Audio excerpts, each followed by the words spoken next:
Thank you for attending our Parent-Guardian Connection meeting. I am Kiosha Simmons, Parent Advocate for Pinellas County Schools. This group has been created to provide a virtual forum where we can all connect and enjoy organic conversations while connecting and fellowshipping with families across Pinellas County.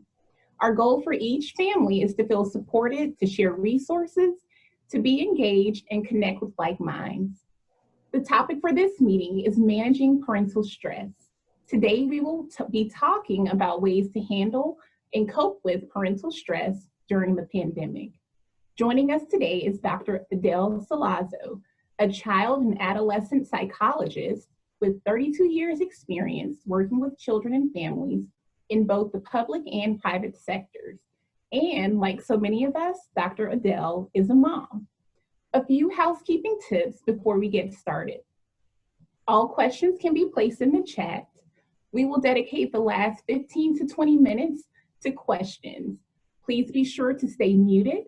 This meeting is being recorded and will be available on our website at pcsb.org/parentadvocacy.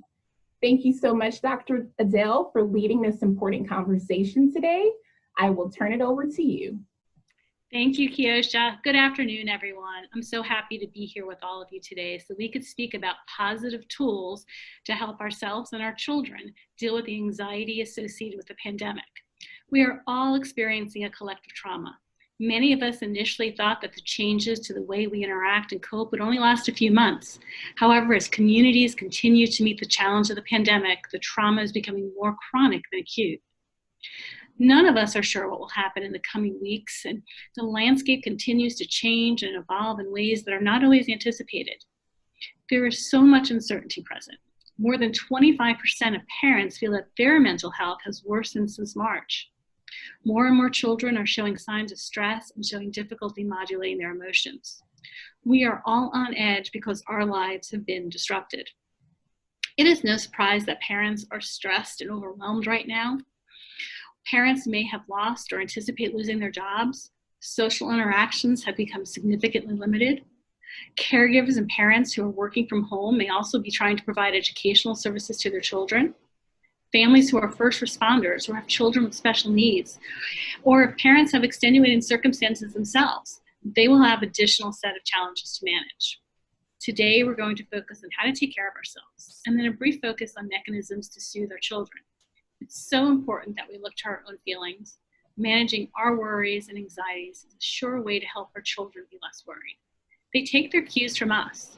Learning how to deal with our anxiety in a positive way will help the family be stronger now. Plus, these skills can help us in the future. So Dr. Adele, let me follow up on that.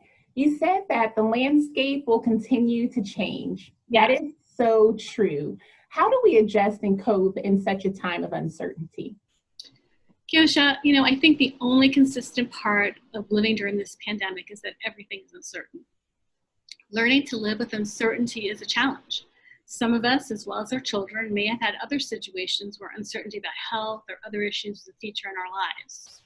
In those cases, adults and children may be inoculated to a certain degree and have existing skills to deal with the pandemic. We've been through tough times before and have managed as we will this time. But for many, uncertainty causes anxiety and can lead to feeling overwhelmed. There's widespread difficulty coping with challenges associated with COVID-19. The anxiety we are experiencing may intensify our children's anxiety. It's important to remember that the treatment for anxiety isn't to make anxiety disappear, which would be great if we could, but rather to learn how to tolerate it and manage it effectively. Many of you choose worrying as a tool to cope with anxiety and uncertainty, even though we know that worrying doesn't solve the problem and takes away from constructive coping for the moment. It's important for us to challenge our need for certainty. We have to look at our behaviors and note if we are seeking excessive reassurance from others, micromanaging others at work or at home, procrastinated, maybe repeatedly checking things. When anxiety takes hold of us, it can be hard to think logically. We may have difficulty accurately assessing situations and the possibility of a bad outcome. To become more tolerant of anxiety and worry, we may want to consider the following changes to our thoughts to our thought patterns and behaviors. And we'll go through these more during the talk, but just to identify them are: Know what your triggers are to feelings of uncertainty. Identify when you have a strong need for certainty. Allow yourself to experience the discomfort of uncertainty, knowing that this feeling, like most feelings, will pass. Most of us try to protect our children from worrying or anxiety. For example, we may make believe that everything is going well when in fact it's not, and we're struggling. The strategy to pretend that everything is okay is not a good one. Kids are pretty observant. Even young children can tell when you're trying to deny a strong emotion. The risk is that our children will try to start figuring out why you're upset and likely come up with a worse scenario. It's okay to let them know you're worried. You may want to consider something like, I'm worried, but I know we're doing everything to stay safe. Another example is letting them know if something has triggered you. You might say, I'm sad that we can't see Grandma right now. We can call her and write her letters. It's okay to acknowledge your own anxiety. And remember, it's important to take care of yourself. Just like the airplane emergency instruction of put your mask on first and then assist your child. Practical tip, stick to honest but age-appropriate responses. Wonderful. Dr. Adele, we've heard a lot lately about the term mindfulness, but what does it really mean and how can it be useful? Yeah, parents can use this experience as a way to show our kids how to deal with stress and anxiety in a helpful manner. Kyosha, we hear the word mindfulness being thrown around quite a bit. This is an opportunity for us to practice mindfulness by focusing on what is actually happening right now and not get caught up in the future or the past. Mindfulness is a great skill to develop. It's so easy to fall down that rabbit hole of catastrophic thinking. However, if we focus on worst case scenarios and respond by out of control crying or demonstrate extreme anxiety, then that becomes the coping mechanism we're teaching our children. Focusing on what we can do to control the situation in the present moment is a strong approach. Pema Chodron is a well-known Buddhist nun, and she has a great quote.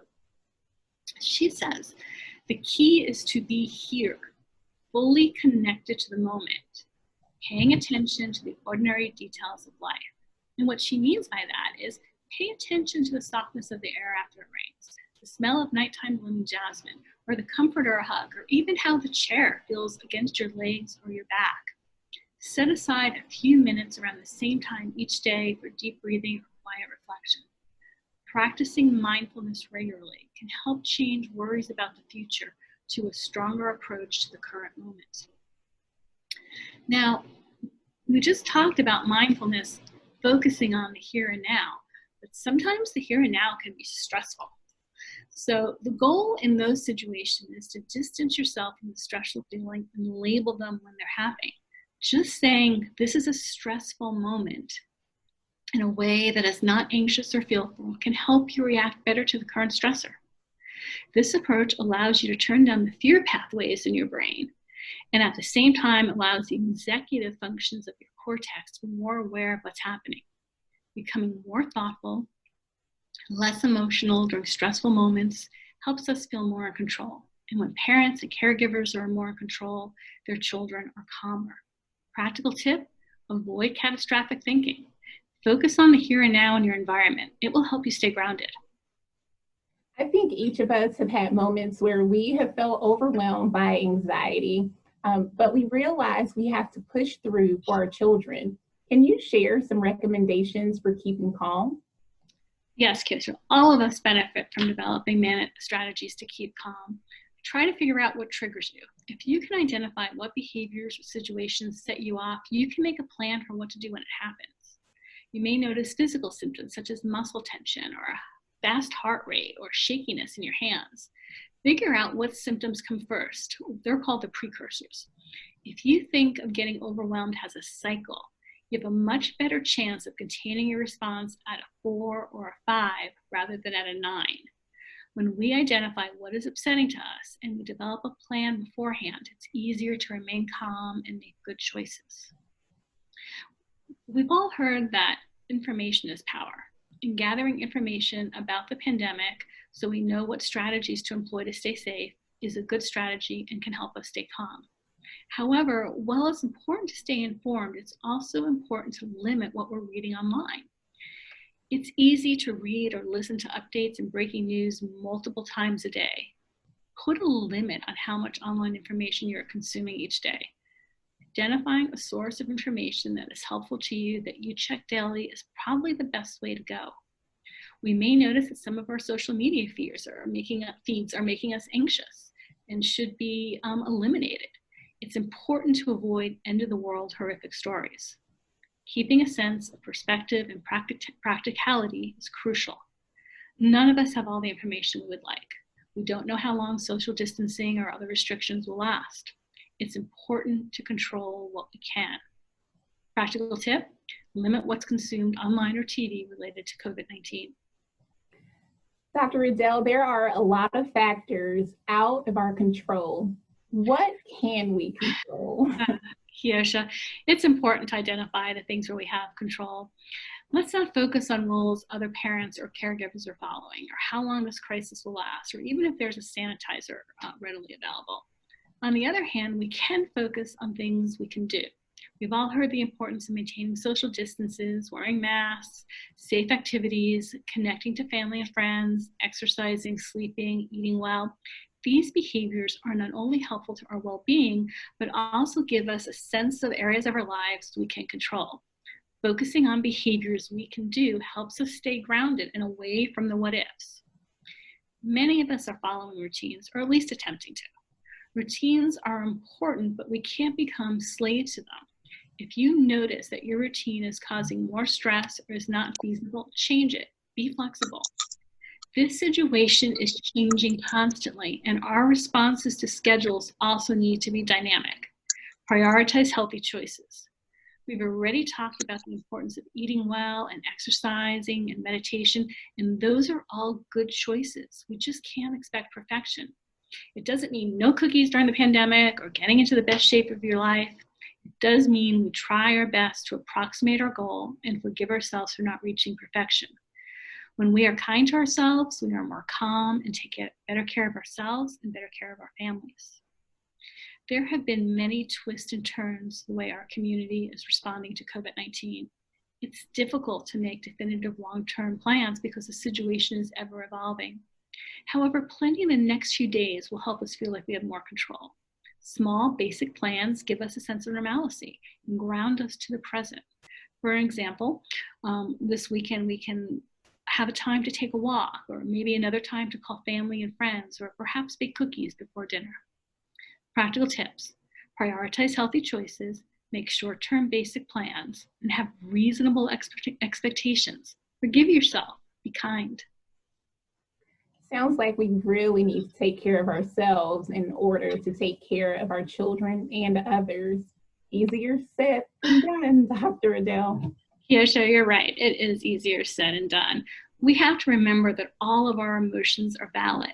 Happy, sad, hopeful, anxious. There is no right or wrong way to feel about this situation. Accepting and acknowledging how we feel right now instead of fighting those emotions will help us cope better and even allow us to get to the next step of, okay, what do I need to do now? Taking care of yourself physically and emotionally is more important than making sure every bit of your child's schoolwork is done or that you've learned a new language. Your productivity does not define your worth. If you are not as productive as you would like during this time, it does not mean you're not worth as much. We're going through a difficult time and coping can be tough. That's okay. We need to practice forgiveness and self-compassion. In other words, we need to cut ourselves some slack. Make time for yourself. Previously, we may have decompressed during the ride home from work or time alone at home or socializing with friends. These options may not be so readily available with kids at home, especially for those of us who are single parents. Many of us caregivers are feeling fatigue, particularly if you are working full-time at home, providing homeschooling for one or more children, cooking 3 meals and providing snacks each day. It's not hard to imagine exhaustion becoming a reality. Using creativity about scheduling your downtime is really important. You may need to give yourself 5 to 10 minute breaks during the day where you can have some alone time. During that time, your kids can color or play with Legos, play a video game. Just let them know you need a few minutes alone. Think about what's calming to you. And that may be very different from what's calming to others. You may need to experiment to see what's the most helpful. I can tell you that meditation works. If it's something you're not used to, try structured support by apps like Headspace or Calm or other online sources. They can make it surprisingly easy to start. Take a bath, a long shower, walk outside when you can, light a candle, listen to music. Practical tip, get creative on how to get some downtime for yourself. Absolutely. How does talking and connecting with others factor into this, and how do we do that safely? You know, I think, Kyosha, during this time, we have to lean on each other as we accept things we can't change and focus on what we can get done together. We could still be socially connected even when we're practicing social distance. This is a good time to lean on each other. Talk to someone who's reassuring to you. Getting feelings off your chest to a trusted individual can be calming. Having a support system during these times is important. Don't compare yourself to others. One parent told me that she has a college student who started a YouTube channel on empowerment. Another parent told me it was a good day because her child showered and dressed. We may simply not be aware of the challenges anyone is facing that could be unique to their family. Everyone is different, responds differently, and has different strengths. You are doing great by focusing on your own journey. While all of us are focusing on connecting socially for support, you may find yourself in a situation where you have to set social boundaries. You may find friends or family who actually provoke anxieties. They may send you messages that increase your anxiety or have a tendency to focus on catastrophic thinking. It may be better for you to press the snooze button on those relationships for the moment, or at least temporarily distance yourself. Practical tip, have a support system. Don't compare yourself to others and press the snooze button on unhealthy or non-positive relationships, at least for a little while. I really like that one, the analogy of pressing the snooze button for a little while on certain relationships. What are some things that we can all do during this time to provide our own version of happiness? You know, Keisha, I think essentially we are going through an elongated trauma together, and expecting perfection during the pandemic is not a likely outcome. We need to be compassionate with ourselves and forgiving. There's not a playbook on how to act. We're literally charting new territory. And during this time when we are dealing with so many difficult situations and challenges, remember what gives you joy. Try to reconnect with activities that you previously enjoyed but didn't have time for. Cooking, knitting, puzzles, even something new that you always wanted to try. And if you have little ones at home, maybe something you can do together like baking bread or an arts and crafts project. Find the little things that make you happy. Cook, dance around, listen to music. Remember, we've all been through things and we'll get through them again. Taking care of yourself means being kind to yourself. Being kind to yourself helps you remain calm during the crisis and helps your child be soothed. Practical tip, find your own definition of joy and make time to do what brings you happiness. Dr. Adele, many of our children are experiencing anxiety with the abrupt closing of schools, not having their normal routines. What are some things that parents and caregivers can do? You know, I think there are ways to help soothe your child during crisis. And most kids want to be assured and know three things. 1, am I safe? 2, are the people taking care of me safe? And 3, how is this going to affect my life? Helping provide reassurance in these areas will go a long way toward reassuring your child. No matter the age of your child, from younger children to teens, being able to label their emotions and the intensity of those emotions is often the first step to getting those emotions under control. I heard another psychologist state, if you can name it, you can tame it. And I think there's some truth there. For younger children, identifying emotions through a feeling chart could be helpful. There are many examples of those kind of charts on the internet. Basically, it can be a circle with different feelings, and your child points to what they're experiencing at the moment. Try using a traffic light, for example, for intensity of emotions. For example, green means they're doing okay, yellow means more upset than usual, and red means they're pretty upset. Psychologists recommend asking yes or no questions to your children. It helps focus on the issue and not get lost in other pathways. For example, how was your school assignment is better than how are you? Take the lead from their responses. Most children don't want you to solve their problem or tell them what to do to feel better. They want to be heard. It's important for our kids to know that we are there for them and that we're present in their lives. When your child tells you how he or she feels, parents and caregivers should consider responding in a way that makes your child feel heard. Examples can be, wow, that's tough. I can understand how you feel. What can I do to help? And we all know that kids are missing out on important milestones, from sporting events to graduation ceremonies to birthday parties and other special events where they anticipated being recognized. Some may go through a grieving process on the loss of the experience. It's important to acknowledge the loss of these milestones. Reassure them that this current situation will end at some point, and then there'll be a celebration. Practical tip: ask yes or no questions instead of open-ended questions. Listen and acknowledge feelings, but don't try to solve your child's problem. Identify child's emotions and intensities using the red, yellow, and green approach. Thank you, Dr. Adele. So can we talk a little bit about activities and routines that are helpful? Yes, Kyosha, as we mentioned above, creating soothing routines and activities can be helpful. Modeling calmness is always a plus, and routines can help structure out our day. We talked earlier about adults using self-care routines, but they're equally important for children. A simple chart with a general structure of the day can help kids know what comes next. It's a way to reduce boredom and anxiety. As you create a routine, make sure positive and fun activities are alternating with necessary chores and schoolwork. Include socializing online with friends or playing a game. Those can be times your kid looks forward to. It's important to remember that children will show variable responses to stressful events. You may notice they're extra clingy or easily irritated. There may be demands for extra attention, demands for different sleeping arrangements, or more tantrums. It's easy to lose our temper when these challenging behaviors present themselves. The goal is to try to look beyond the behavior to the emotional pain and be empathetic and patient. Set limits in a calm and practical way.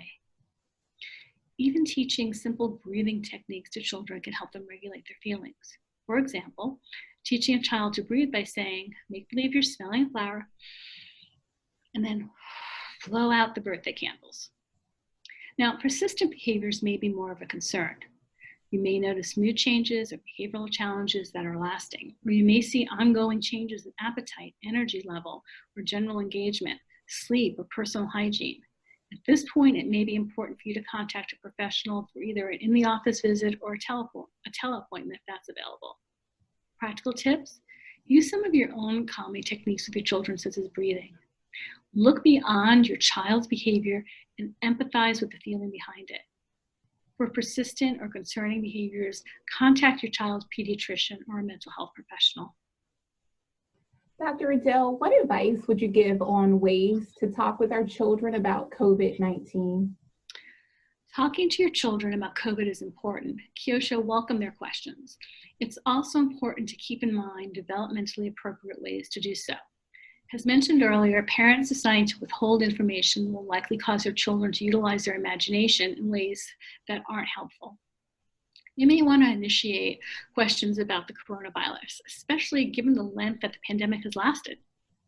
Examples could be, we haven't really talked about COVID lately, and I'm wondering if you have any new questions. Or, this has been going on for a while. Do you have any questions for me?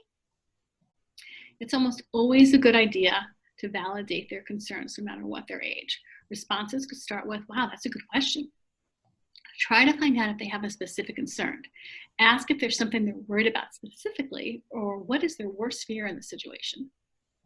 Your child may ask, when can we see Grandpa? Or, will we get sick?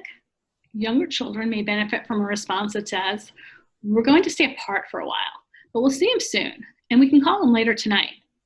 Older children getting more information about social distancing and minimizing risk for the elderly. Similarly, for questions about becoming ill, simple responses can be, we're going to wash our hands and we're going to stay home to help keep us well. To more complex responses about reducing the chance of transmission by healthy behaviors for older children. The key message for us to communicate to our children are the parents and caregivers are doing their very best to keep the family safe. Focus on behaviors we can control, like wearing masks, washing our hands, and remind them that we are all in this together. It's okay if you don't have an answer. Let them know you'll continue to update them as you get more information.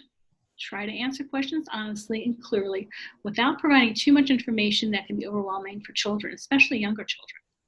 It's a good idea to have regular check-ins as restrictions and changes in our routine may last for a while. Practical tip, talk to your kids about COVID-19 regularly to help address concerns.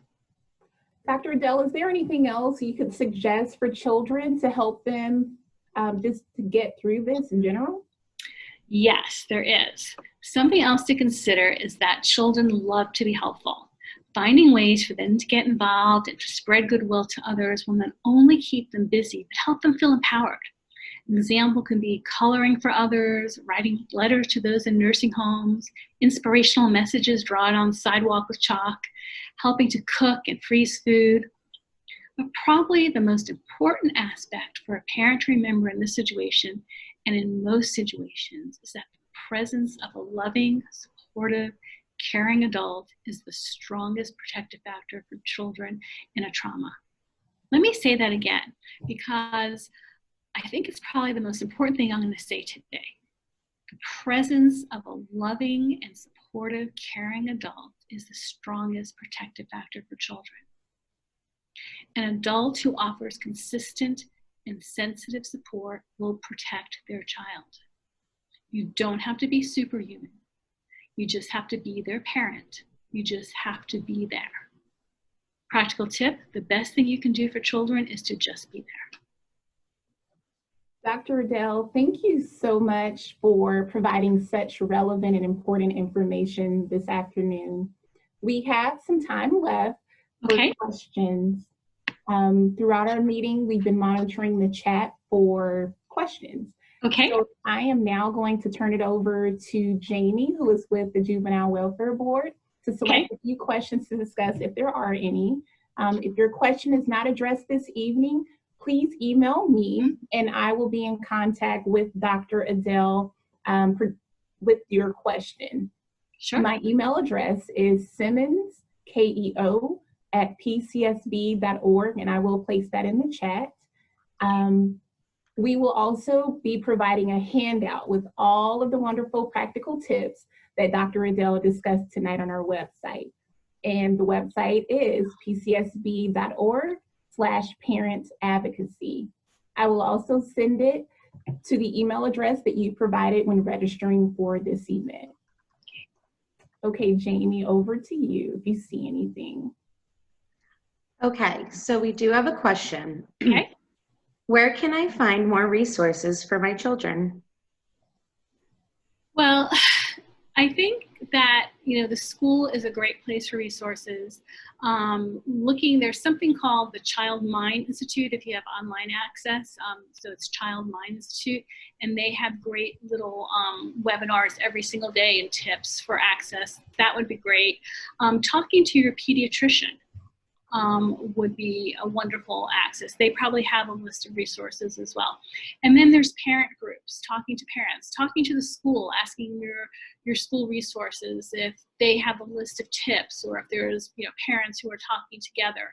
That would be what I would suggest. It's a tough time, and I think reaching out to others in a positive way to get resources is very helpful. Okay, we have another question. Okay. What are some strategies to help with yelling? You're yelling or the child yelling? Who's yelling? Parents yelling. The parent yelling, okay. Child, I'm not quite sure. Okay, well, let's assume it's from the parent's perspective. So I think, at this point, so many of us are on our last nerve. And when you have a child presenting you with challenging behaviors and you're already stressed, sometimes it doesn't take much to tip you over. And what I would suggest is that you remember that the reason for these challenging behaviors is your child is having difficulty modulating and regulating their emotions. And that really happens frequently when there's a stressor, especially a long-term stressor like we're dealing with. So they're acting out because they're having difficulty with their emotions.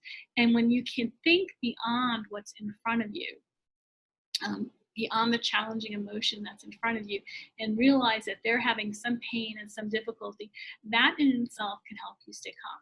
Additionally, do the self-care things we talked about. If you can practice meditation, even for 10 or 15 minutes a day, I practice it when I first wake up in the morning. Sometimes it just kind of lowers the reactivity level, and you're better able to deal with it. Look to yourself. How stressed are you with this? Some people have more support, some people have less support. If you're one of those parents and caregivers that you're really kind of on your own right now, you may have more stress than other people, and as a result, you may be responding in a more reactive way. Think about ways that you can do to reduce your stress. And let me tell you something. This is a great time for making an appointment with a therapist online. Maybe people who never really thought, I don't really need therapy, I'm not crazy, there's nothing wrong with me. This is a great time sometimes to get some professional support and intervention. All right, that's great. Thank you, Dr. Salazzo. Okay, another question. What can I do if my child does not want to speak to me? Well, I mean, I probably would need more detail about that. So is that something new? Is they won't speak to you in general? Will they not speak to you when you ask them what's wrong? So one of the things that we talked a little bit about here is that's why we said ask yes or no questions. Are you hungry?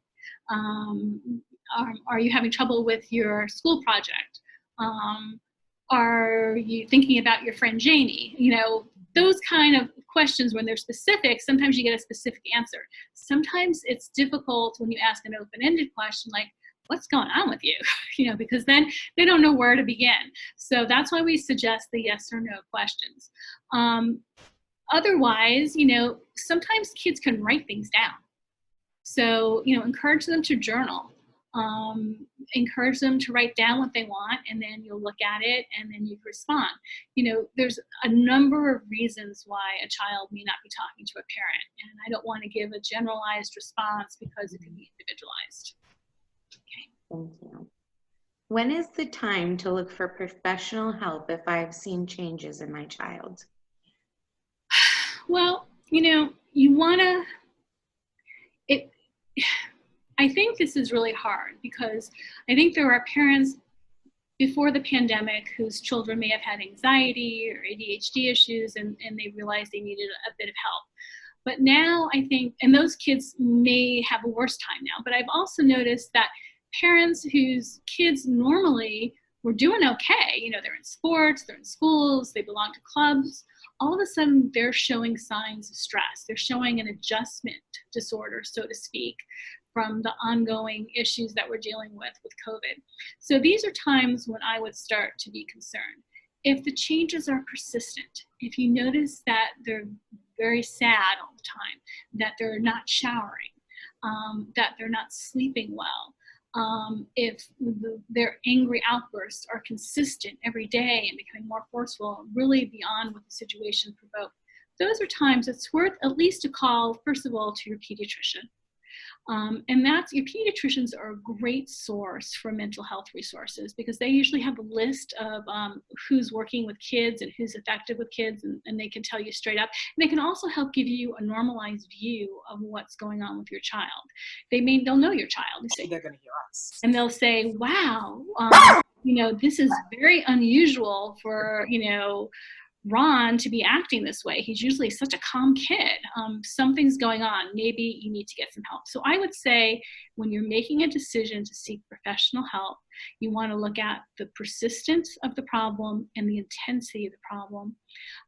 However, clearly, and I want to say this very clearly, if there's any talk of self-harm, you want to act on that immediately. That's not something you want to wait and see if it gets better. Thank you, Dr. Salazzo. I'm waiting to see if we have any other questions in the chat, but as of now, we do not. Okay. Sheila has put the PCS website for mental health and wellness during COVID-19 for families link in the chat, and I was able to link thechildmind.org. Okay, we do have another question. Okay. What would you suggest if you see a grandchild suffering, but their parents aren't really seeing it? You know, that's always tough because grandparents usually are, you know, just one slight step removed, and sometimes they could see the situation from a different perspective. You know, you have to be gentle. You have to be gentle with your child and with your grandchild. For your grandchild, you could be a safe place, a place where that child feels comfortable getting, you know, physical affection or just talking. And it doesn't have to be talking about the problem. It should be just talking about, wow, how's the weather today? Or how's that homework assignment? And then also help your child, your adult child. Sometimes adult children can be defensive when there's a grandparent who is trying to intervene, and try to make it non-offensive. Say, you're going through so much, and you know, I noticed that John is acting a little more withdrawn lately. What can I do to help you? You have a lot on your plate. If there's anything I can do to help, or if you want to talk about his behavior, let me talk about it. You have to be gentle. Ultimately, it's the parent's decision about what to do or not to do with their child. But just being, the same way we said for your children, just being present for your adult children, offering support in a non-judgmental, non-challenging way will go a long way. And has, you know, that behavior that you're observing in the grandchild hopefully will not, but if that continues, then eventually they'll notice it and they'll know that you've been there and you're ready and waiting to support them. That's wonderful, Dr. Salazzo. Thank you so much. These are great tips. Thank you. Now we do not have any other questions. Okay. And like I said, if there are any additional questions, please feel free to email me. I placed my email in the chat. Okay. So, you know, we would just like to conclude with saying a special thank you to Dr. Salazzo and also the wonderful staff at Juvenile Welfare Board for partnering with us. Thank you so much. And on behalf of the Office of Strategic Partnerships, under the direction of Dr. Valerie Brim, we would like to say thank you so much for attending tonight's event. Please be sure to join our upcoming Family Engagement Parent Power Hour webinar. This first topic is going to be, I'm sorry, it's not the first one, it's actually the second one for this school year. Behind every data point is a child. To register for that event, please visit pcsb.org/parentsacademy. If there are no other questions or concerns, I'm going to say thank you so much for joining us and have a fabulous evening, and please do your best to stay safe. Thank you. Stay safe, everyone. Thank you.